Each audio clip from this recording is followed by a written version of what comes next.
Hello and welcome to Always Bored, Never Boring. With brand new heroes appearing in many HeroQuest expansions, we now have a huge selection of characters to pick from. That being the case, I thought it might be fun to do a quick video figuring out what my dream team would be. Now of course this isn't necessarily the best team, it's the team that I like, so there's going to be a lot of personal opinion and bias swirled into the mix. Some of my decisions may seem strange, you may think they're plain wrong. That's why I invite you to share your own favourite team lineup in the comments below.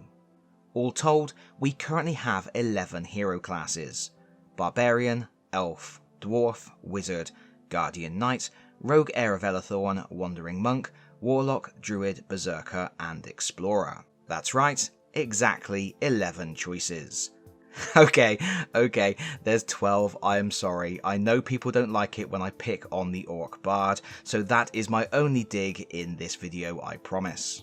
Now admittedly I am a stickler for tradition, and I have a soft spot for the 4 original HeroQuest heroes: Barbarian, Dwarf, Elf and Wizard, and I think even now, with 12 characters available, that original lineup is a good choice. For new players it's the best choice, not to mention the only choice if they don't have any expansions yet. It's the best choice because the characters are very straightforward. Even a very young child can understand how to play the Barbarian. Kick down the door, hit things with your sword, try to stop anything else hitting the Wizard. Those simple characters make it easy to get straight into the game, to learn as you go, to fully engage with the world and explore free from the constraints of cumbersome rules or anything too gamey. Furthermore, I think the original team composition is perfect. 1 tanky strong boy, a trap expert, 1 versatile mage knight, and 1 wizard. And yes, I admit it, I have been a HeroQuest fan since 1989. Nostalgia plays its part, and it does feel, if not like a dagger to the heart, at least like an extremely nasty paper cut, leaving any of the original crew on the bench while a bunch of Johnny-come-latelys with their fancy new skills roll into town. Nevertheless, a change can be as good as a rest, and I am not blind to the shortcomings of some of the original cast. So considering the strengths of all of the characters available at this moment, and thinking about how they work together, what would my dream team be? There are lots of ways to approach this matter, but I have chosen to look at it from the perspective of trying to create a somewhat balanced team that matches the original team composition that I like so much. So we are looking for a fighter, a trap expert or rogue, a mage knight and a wizard. For our fighter, the choices are Barbarian, Berserker or Guardian Knight. All solid choices, all capable of performing the role incredibly well. The Barbarian, as we have already established, is very straightforward. A good choice for younger and inexperienced gamers. They don't have any special rules, but they are very forgiving as they have the most body points and can use almost any weapon or armour you care to give them. You can load them up with the best armour, a battle axe and a crossbow, and they will consistently put in the work, taking down massive foes at range or in close combat and soaking damage for days. As a bonus, there are some items in the Frozen Horror expansion that are exclusively for the Barbarian's use. The Berserker is almost a subclass of the Barbarian. They have 1 less body point, still a very high 7, and they aren't allowed to use ranged weapons, but they gain 3 powerful one-use skills. Not many heroes can match the Berserker's capacity to clear a room. They have an ability that lets them attack all adjacent and diagonally adjacent enemies, an ability to give them an attack after taking damage, and an action that lets them take damage in exchange for rolling more combat dice when they attack. But one of those abilities costs body points, and the other 2 are only accessible once the Berserker has taken a certain amount of damage. This limits their utility, and creates issues with how the Berserker is equipped. You want your fighter to soak hits, and to be kitted up accordingly. But if you get the Berserker too much armour, they won't take the hits necessary to activate their abilities. Combined with the lack of ranged attack options, I have to sideline the Berserker. And that brings us to the Guardian Knight, who is, for me, the obvious choice here. The Guardian Knight also has 7 body points and 2 mind points, just like the Berserker, but they start the game with a short sword instead of a broadsword, giving them an attack of 2 dice. This is easily offset by the fact they also start with a shield, giving them a starting defense of 3 dice. The Knight is allowed to use any of the regular weapons and armour that the Barbarian can, making them just as flexible. And they have the added bonus of being able to wear heavy armour without being slowed down by its weight. you can stack all the armor you want on them and they are still going to have the speed necessary to get into position to protect their friends. If that wasn't enough, they also get 3 single-use abilities.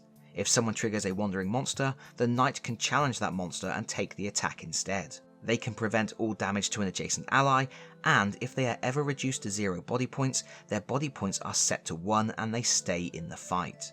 The only downside to these abilities is 2 of them require the use of a shield, which means you are probably going to lean more towards sword and board for the knight rather than giving them a battle axe. Honestly though, the knight is the ultimate tank once they are fully equipped, and they are a perfect frontline fighter. Our next category is the Trapsmith or Rogue. The options are Dwarf, Explorer or Rogue Heir of Elethorn. As you can see, this category isn't quite so clear cut, as it's hard to argue that the Rogue Heir fills exactly the same role as the Dwarf.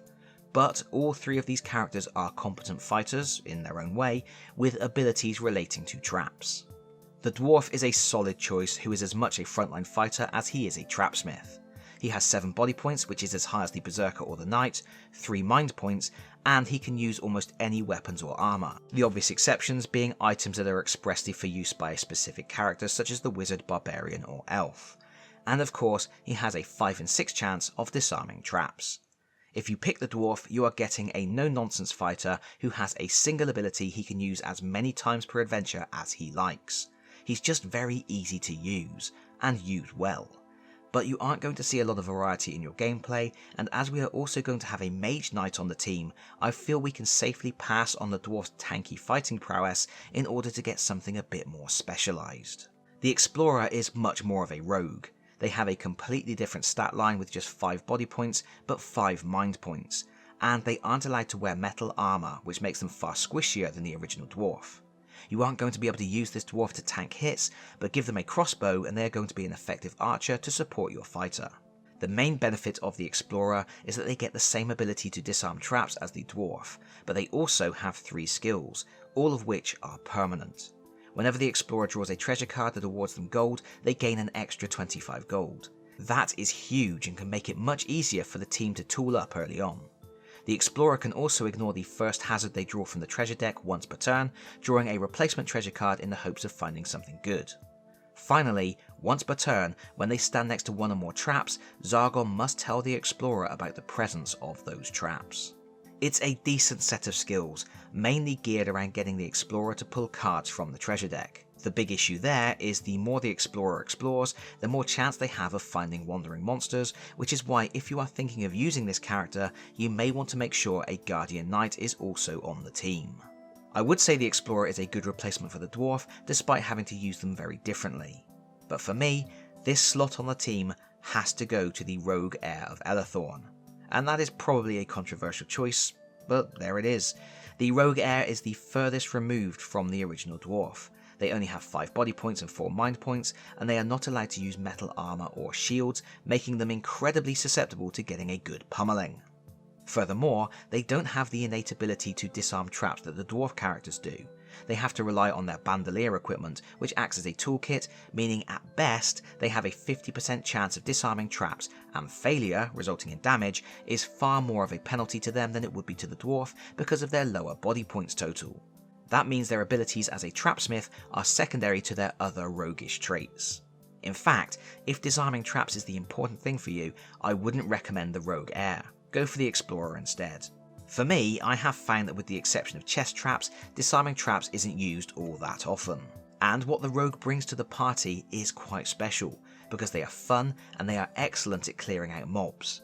If you are struggling with rooms of greenskins, or terrified of all those spawnlings in jungles of Delthrak, the Rogue Heir is a top pick thanks to their ability to make multiple low damage attacks every turn and to get into awkward positions. They can move freely through enemy models. Once per turn they can add an extra combat dice to their attack if they are targeting an enemy that is adjacent to another hero, and if they attack with a dagger or short sword, they can make an additional attack with a dagger.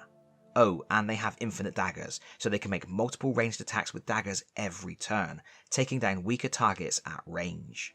With the right equipment, the Rogue can really mop up. Give them Orcsbane, a short sword that grants 2 attacks against greenskins, and you are getting 3 attacks per turn, 2 with the short sword and 1 with a dagger, which could be at range. If you play the game with the alternative rule that heroes can pick the order in which they activate each turn, then the rogue is even more useful, as they can move at the optimal time to make use of their skills. It's just a lot of fun. Sure, you won't always be the hero taking down the big threats, but you are always going to feel cool and useful as you whirl into the room to wreck low-level mobs. So yeah, maybe controversial, but the rogue heir gets my pick, with the caveat that if you are more into treasure and traps, go for the explorer, and if for some reason you don't have a barbarian, berserker or knight on your team, then maybe take the dwarf. Our third category, wizards. This is nice and easy, there's only one, it's the wizard. Now you may think, hey, that's not right, the bard, the druid and the warlock are all magic users too. Sure they are, but for me, they all fall into the mage knight category with the elf. They simply don't have the variety of spells the wizard has, and they are more specialised and more focused on combat. The wizard has the highest mind points of anyone in the game at 6, and with 9 spells to play with, they are the most versatile caster. They can chuck out some damage, they can move through walls, they can open doors at range, they can put monsters to sleep, they can buff their allies, and they can heal. I tend to think the wizard is best in the role of a support player, and I ditch the more combat focused fire spells. They just aren't very strong. If you take earth, air and water, you have a really good mix of everything.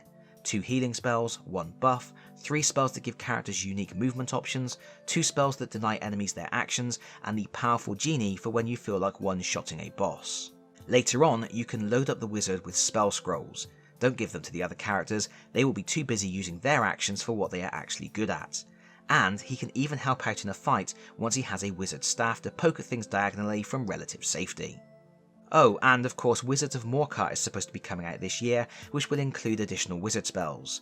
In the original Wizards of Morcar, those spells were pretty terrible, but hopefully Avalon Hill have given them a bit of fine tuning to make them better. But there we go, my choice of wizard is the wizard. Leading us to our final category, the Mage Knight.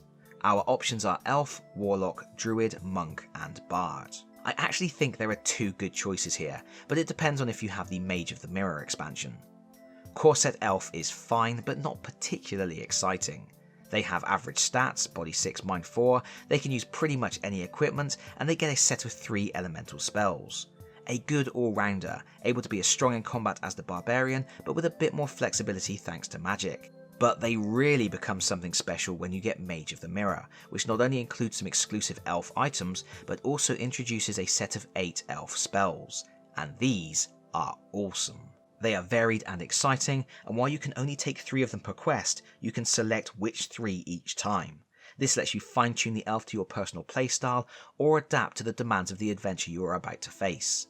The elf spells are fun, and they are also rather powerful. Being able to rewind time is the most amazing thing any hero is ever going to do in this game. For that reason, without burying the lead, the elf is my top pick for the Mage Knight. If you don't have all of those elf upgrades, then the choice is a bit trickier. The Druid has the same stats as the elf, but they can't wear metal armour, which puts them on the back foot straight away. Furthermore, they are always stuck with the same 3 spells. One is a heal, and one is a weak heal or a chance to reveal traps. Both spells that feel a little bit redundant if you are bringing along the Explorer and the Wizard. The last spell lets them shapeshift, allowing them to roll 1 extra dice in defense and 1 extra dice when attacking in close combat. But the spell ends when they take damage. The best thing about this spell is the Druid can recover it once they are returned to full body points. The downsides are, casting the spell takes your action, and as the Druid only starts out with a dagger, the spell only boosts their attack dice to 2 in the early game anyway. The Warlock is the weakest of the bunch with only 4 body points, although she has 5 mind points, which is the second highest in the game. She has all the same restrictions on weapons and armor that the Wizard does, yet only gets 3 spells to make up for those restrictions. Her real strength comes from having a magic wand that lets her attack at range with 2 dice. She doesn't really have any spells that help the team. One lets her avoid damage and teleport to an open space, one reduces a monster's attack to just 1 dice until the spell is broken, and one turns her into a demon, letting her roll 1 additional attack dice and ignore pit traps. The demon spell lasts until she takes damage and is renewed whenever she kills an enemy. In the early game, this is all very powerful, and anyone playing the Warlock is going to have a lot of fun. In demon form, you are rolling 3 dice for ranged attacks, so it's like having a crossbow from the very start. Later on, with a limited spell set, no weapon upgrades, you aren't ever going to switch out her ranged wand attack, and limited armor upgrades, her power drops off significantly and she becomes a little one note. Then we have the Bard, who has 5 body points and 4 mind points. He starts with a rapier which lets him attack diagonally, and while he is allowed to use any weapons or armor, he gets a bonus defend dice while he is only wearing non-metal armor and isn't carrying a shield. He also gets 3 unique spells, including an admittedly very good healing spell. Healing Song affects all visible heroes, restoring 2 body points to each.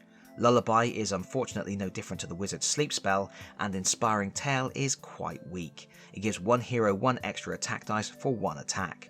But it is a reusable spell, as it is refreshed any time a hero the Bard can see rolls 2 white shields while defending. Finally, we have the only other character in this category that I would consider, the Wandering Monk. Some people might say they don't belong in this category. Arguably, they should be in their own special category, but ultimately, I think Mage Knight best describes them. They have a really odd stat line, and serious restrictions on what equipment they can take. For a start, while unarmed, they can roll 2 attack dice, and they are only allowed to use daggers, crossbows, hand axes, short swords, and staffs. So, for the most part, you are going to be fighting unarmed, rolling 2 dice. You might want a staff so you can do diagonal attacks when you need to, and a crossbow would be handy for pinging enemies at range, but other than that, you will probably end up using fisticuffs. The Monk's defense is 3, which is the highest base defense in the game, but sadly that isn't really going to get any better, as they aren't allowed to use any armor or shields. And considering they only have 6 body points and 4 mind points, that makes them a prime target for any enemies you meet. What really sets them apart is their mastery of the 4 elements, which grant them a series of unique reusable abilities that can be chained together, culminating in an incredibly powerful fire attack. With these abilities, they can damage multiple targets, negate damage from an attack, automatically jump traps, attack multiple adjacent enemies, roll extra dice in unarmed combat, and more. This makes the Monk the most complicated character, so I wouldn't recommend them for new or younger players. But it also makes them really fun. The elemental system is quite fiddly, so I won't go through it all here in detail, but I do have a full review of the Monk on the channel if you would like to know more about them. And in fact, I have done separate videos for all of the expansion heroes, so you can look those up for a much deeper dive into what all of these characters can do and what I do and don't like about them.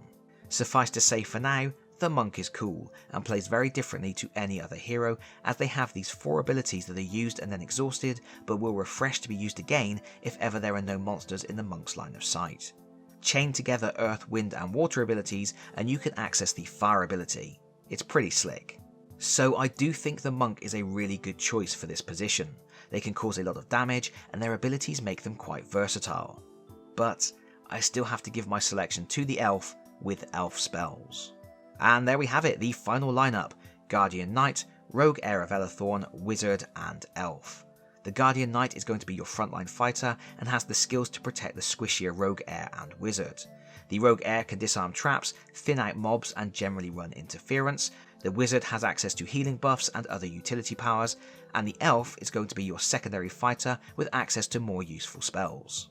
You are missing a real hard hitter in the first instance, so you do need to get your Knight a broadsword as soon as possible, and the Elf and Knight would both greatly benefit from crossbows. If you are less worried about crowd control and more worried about traps, swap out the Rogue Heir for an Explorer or Dwarf, and if you want a glass cannon with some serious stopping power, swap out the Elf for the Monk. I would be more than happy to leave the Warlock, Druid, Bard and Berserker on the bench indefinitely. Sadly, the Barbarian, although it pains me to say it, joins them there. Even with his Frozen Horror upgrades, I think the Knight is the better option. But this is just my opinion, working to formulate a team based on that original composition. I haven't looked at this as a min-maxing exercise, but as an attempt to balance fun with functionality. There are reasons why a player would want to play any of the characters we have so far, whether it's because of a preferred playstyle, ease of use, an enjoyable challenge, or just role-playing. And there are certainly no incorrect team compositions, although I do think you always need a Wizard and at least one chunky fighter, and something like Wizard, Warlock, Bard and Druid is probably asking for trouble. So now, I invite you to share your own dream team in the comments section. Everybody has their favourites, I want to hear yours. And as always, if you like the video, please consider pressing the like button. If you really like the video, please consider subscribing if you don't already do so. And hopefully, I'll see you all again very soon. Bye bye everyone. Bye bye.